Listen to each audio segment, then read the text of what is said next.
Take a brilliant, capable base model, one that can code, reason, and write with real spark. Now put it through alignment to make it safe and helpful, and something subtle happens.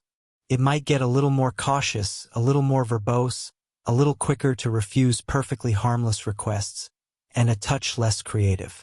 That quiet loss of raw ability is the alignment tax, the price you sometimes pay for making a model behave. And the big question in modern AI is how to make that tax as small as possible. Let's break it down.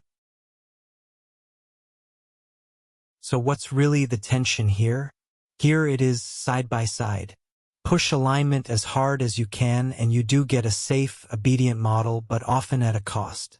It grows more cautious, refusing harmless questions, padding answers with disclaimers, losing some of its edge and its creativity.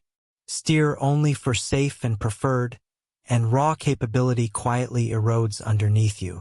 The very benchmarks that made the base model impressive can start ticking downward. The better goal is to shrink that gap. With careful methods and the right data, you can make a model safe and helpful while keeping almost all of its original sharpness. Safety and capability stop being a straight trade, and in the best cases good alignment even makes the model more useful, not less.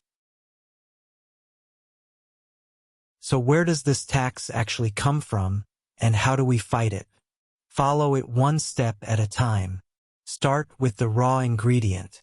You begin with a highly capable pre-trained base model, packed with knowledge and skill from oceans of text, but wild and unaligned, happy to be unhelpful, unsafe, or hard to steer.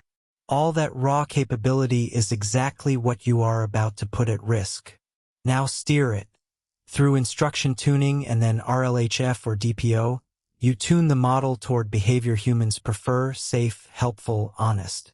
This is exactly what turns a raw model into a genuinely usable assistant, so the step itself is not optional. But watch the side effect. That optimization pressure toward safe and preferred can pull the model away from purely maximizing capability, so it may slip on some benchmarks, over-refuse harmless prompts, or lose a little creative spark. That slippage, the gap between what the base could do and what the aligned model actually delivers, is the tax. Finally, fight back. You shrink the tax with better methods and data, careful RLHF or DPO instead of crude tuning, and by mixing capability and pre-training data back in during alignment so the model stays safe without going dull. Done well, it keeps its edge while still learning to behave. Strip it back, and 3 ideas capture the alignment tax. At heart, it is a cost. Tuning a model to be safe and helpful can quietly cost it some raw capability, the gap between what the base model could do and what the aligned version actually delivers. Push alignment carelessly and that gap can grow surprisingly wide. Captures a central tension. You want a model that is both maximally capable and genuinely safe, but naively pushing on one can erode the other, which turns alignment into a balancing act with 2 objectives, not one. Get the balance wrong in either direction and the model disappoints. And it can be shrunk. Better data, better methods, and mixing capability data back in all reduce the tax, sometimes to near zero or even negative, where careful alignment actually makes the model more useful than the raw base. So the tax is real, but it is never fixed, and shrinking it is central to good alignment. Alright, let's lock in what matters. The alignment tax is the capability a model can lose when tuned to be safe and helpful. It captures the trade-off between making a model behave and keeping it as sharp as its raw base.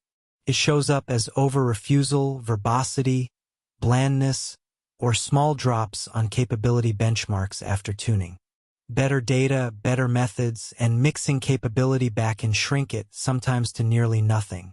If this way of explaining AI clicks for you, there's a whole lot more waiting at standarity.com. Come say hi.